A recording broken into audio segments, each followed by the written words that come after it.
All right, in the last video, we were assembling the long block for this customer's car. Kind of show you where we're at now. So long block's obviously all assembled.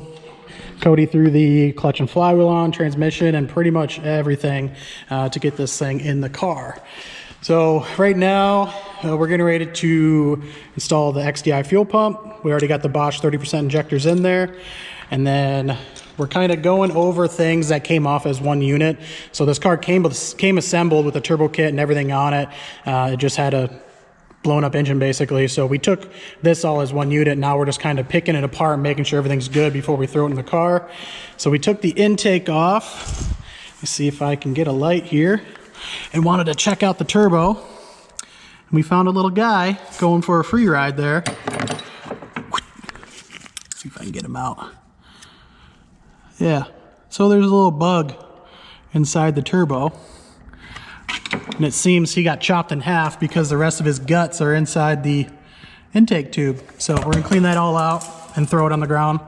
And then this is the oil feed line. We noticed that this was leaking too, so we took this off, cleaned it up real good, and threw some Teflon tape on it. So we'll hook this back up. But just wanted to check the turbo, make sure there's no shaft play, no damage to the compressor wheel, and then go over everything else and make sure we're good to go. That way when we get in there and there's a problem, we could avoid that by doing it now. So we threw a new vacuum pump on here because the engine that failed, it had a bunch of sludge in the oil pan. I actually still have the oil pan. It was terrible. I'm assuming this is what Poo-Poo Speed used for assembly lube. But it's basically tar. I mean, these things are stuck to it like tar. So all this was going through the entire oil system. So when we rebuilt this engine, you know, we cleaned the whole block and everything, but all the ancillary parts that have oil going through them, like the oil cooler, we got a new one of those. There's a filter that's in the head. We replaced that as well. And then this has oil flowing through it as well. And the factory one was just kind of dicked up with oil and sludge. So you can kind of see it on the side there. The oil was just terrible. So we'll make sure that there's nothing inside there that's going to go through the new engine. So we just replace it completely. But Cody is working on that oil line. We're going to get this oil, fuel pump installed. And then we'll show you how that we're going to have to cut this to clear the new fuel pump. Before putting the pump on, pop out this bucket. Just inspect it for any damage or any excessive wear. If you have a lot of miles on your car, you're probably going to see like a divot in here or a hole. But check this out, brake clean it all off and put a little assembly lube on it. I already did that. So let's pop that back in. And then you're ready to put the fuel pump on. All right, so while torquing this thing down, you're going to go, you know, little tight on this side, little tight on this side, and go back and forth and tighten them down equally instead of just ramming one home and trying to tighten the other. So you want to slowly torque it down into the head. And then once these are torqued down, we'll get a torque wrench on it here in a second. And once this is torqued down, you're going to spin this around. And there's going to be 2 bolts here that'll line up to the adapter plate. And you torque those down. So we're torquing these. There's no torque specs in the instructions, but we're torquing these down to 89 inch-pounds. You don't need to crank on them or anything. They're just M6 bolts. So 89 inch-pounds is what we're going to use. And then we'll get that lined up, put the other 2 bolts on, torque those down as well. And then we got to show bending the line to fit to the fuel rail. All right. Bending this line is kind of a pain in the dick. I want to show you the easiest way to do it. So just grab any box end wrench, really. The longer the better, because that way you have a little bit more force on it. If you get a little mini wrench on there, you're going to look like an idiot trying to fix it. So obviously this is the issue we're dealing with here. So the pump moves the line, positioning over here, so this doesn't line up anymore. So this needs to sit 100% on there. So what we'll do is I'll just kind of show you where we're at right now. So it's almost there. So what we're going to need to do is bend this line back a little bit. Sound effects. Make it fit better. Anyways, and then we'll pull this down. So we got a little bit closer. So we're going to go back and forth, you know, bending this out a little bit. bend this down and just get it straight down there. So once we get it all lined up, I'll show you how it looks, and we'll get her torqued down.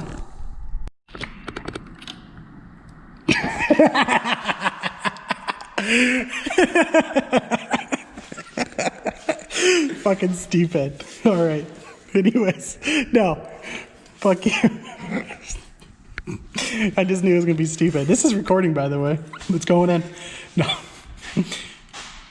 Anyways, this dumb thing is bent into place now. So it needs to sit flush on here before you torque these things down. And yes, these do get torqued down to a specific number. You don't just put a wrench on it and crank it. It's 15 foot-pounds, and you use a torque wrench with a crow's foot on it. Waka waka. There's your sound effects, Cody.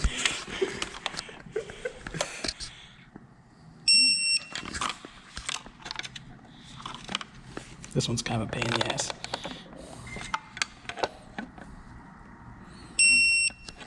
That's it. Now we got to trim the cover. Made little lines here. Copied it off of my car. So this will not fit by itself. This is all in the way. So you can see this is in the way. The factory pump's a lot smaller, and then these bolts right there actually bolt into the top of the factory fuel pump studs. So we're going to give this a chopper, and we'll get that thing on there and torque everything down. All right, so Ford's retarded. So that line gets 15 foot-pounds, and then you wait 5 minutes. So go have yourself a piss, and then come back, and then make sure it's still at 15. Cool.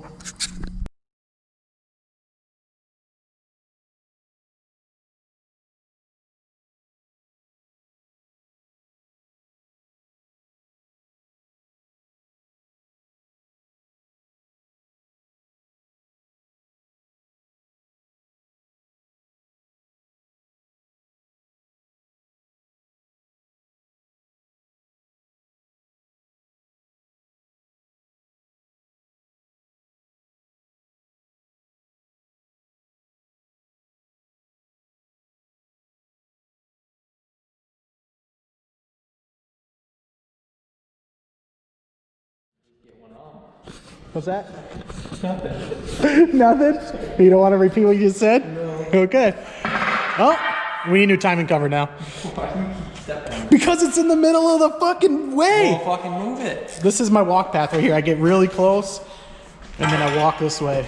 It's fucking stupid. It's because I step back to get the, you know, get this little economy vehicle in frame. Well, pretty much when you drop the engine, everything just goes on itself, so you don't need to see all that shit. Anyways, it's time to get this thing fired up, so I gotta make a base map for it. So I got this fired up, and one thing I need to check to see if it has an upgraded T-map sensor on it. Here we go. Not from the top. Don't say that. Yeah, so it is upgraded 3.5 bar map, so we need to make sure we get that in the base map. But everything is all installed. Engine trans, charge pipe, turbo, exhaust is hooked up, 3 new gasket in there. Got his bracing back on and all that hoopla. But I guess I didn't really even discuss what turbo and stuff it has on it. Got methanol injection as well. We'll get that turned off for the base map. We're gonna start on 93, go from there. So, now we go back down. It's like, you gotta do like the other YouTubers that go, and then now it's on the ground. It's like, it was up here, and now it's here. I don't have any of the cool TikTok, you know, transition things that you can use. Anyways. All the videos now, moving forward, I'm just going to talk the whole time and like not even focus on what I'm doing. Anyway, so 5 bar map sensor needs to be accounted for as well. And then we have an XDI pump and Bosch injectors. So recap, what's going on here has our built engine in it. We reused the block that was in it before because it had sleeve liners in it and had CSS added. So we reused the block and the crank and the rods. We used our pistons, then we assembled the whole thing. Our ported head This one did not get O-ringing because we don't have the profile set up for it yet to be CNC'd. And then has Piper BP 285 camshafts in it, which are more than likely going to make it drive like butt, and the idle quality is not going to be that great, but it'll have decent mid-range and it'll pretty much choke up top. That's why we don't use super aggressive camshaft profiles on these engines, just because the head just really can't support that big of a camshaft in it. But the turbo kit is a poo-poo speed G25 550, CP intake to the poo-poo speed crossover pipe there, and then it's got CP lower pipe with the towel blow-off valve on it. Mishimoto, you know, catch can over there, but it says UPR check valve in it. That's just help from blowing the high boost pressure past the factory PCV valve and pressurizing the crankcase.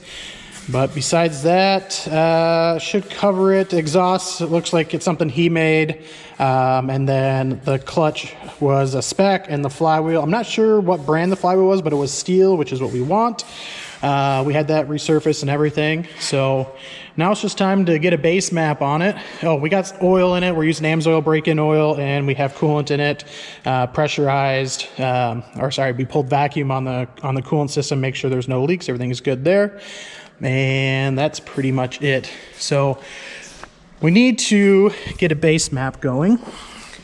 So like I mentioned, I'm not going to show everything here, but I pretty much already have the base map made. Only thing we need to do is make the specific changes for the fuel pump, the injectors, and then the 5-bar map sensor and the 3.5 bar T-map sensor, which is a tip sensor that measures pressure pre-throttle.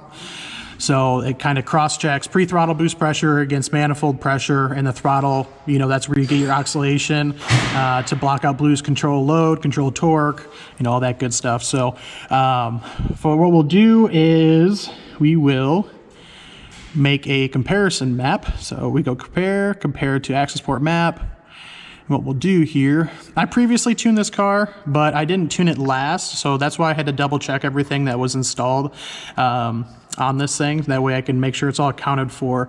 So I think he had it tuned locally to him on the last setup.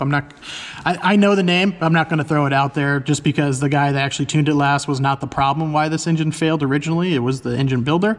So who tuned it before is not really important. So what we're gonna do is we open a compare map and we will, I have the 3.5 bar changes saved at its own file here. So we will import just the tip sensor data for 3.5 bar, and then OK. And then we'll do here, we'll close this. We're going to open another compare file. Usually I would use shortcuts, but I'm using one hand to hold the damn camera. And then we are going to the trash Fiesta. Oh, I can't type at all with one hand. That's weird. All right, so TunePlus Fiesta, and we're going to grab this one here. And then what we will do is we're going to import the sensor data for the 5 bar that I've already set up on here. It's better than just trying to memorize 4 different random ass numbers. So we'll grab the map sensor data, import it into this map. And then we also need the fuel pump data. So we'll search fuel. We need to have the injector data pulled in. And we're gonna pull all this in, high pressure fuel pump settings, all that good stuff. So I'm not gonna show you specific settings, just know that these are the tables that need to be modified in order to get these to work. If you do not tune for the injectors or the pump, you will not have a car that runs. So you can call me or you can place it on our website and I will tune it for you and it will work perfectly. But yeah, there's everything we're importing from the trash Fiesta. And we'll get that. We will unbind that comparison map.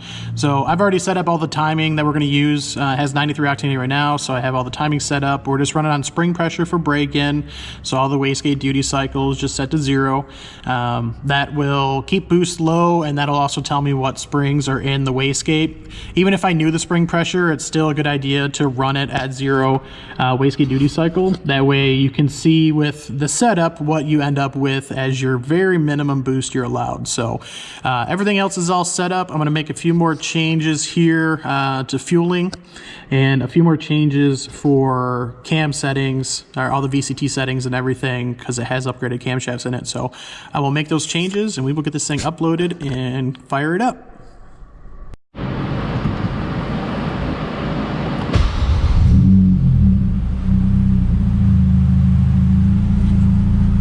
look at that big cam idle.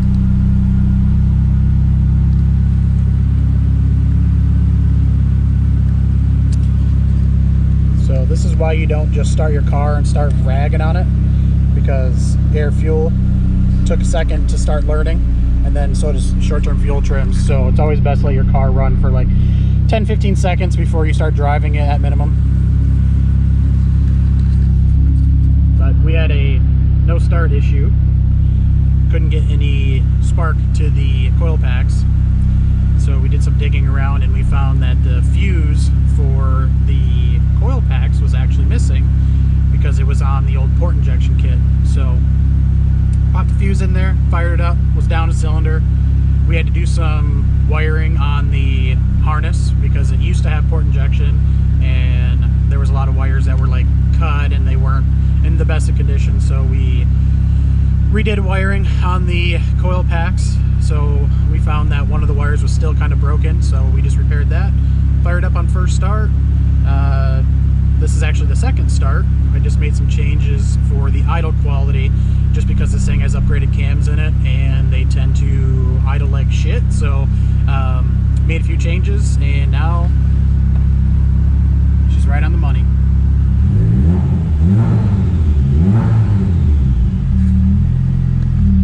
All that's left to do is tow it up to the dyno and start the break-in process there, and then we will do a 93 octane tune. All right guys, well, that's pretty much going to do it for this video. Next video is going to be the Fiesta on the dyno. We got to do a 93 octane tune for it, and then once we get that finished, we'll probably on the same day just turn on the methanol and knock out the methanol injection tune as well. Then we need to drain the tank and fill it up with VP MS109 for a race gas tune. So that's what we're shooting for the 450 wheel horsepower mark on.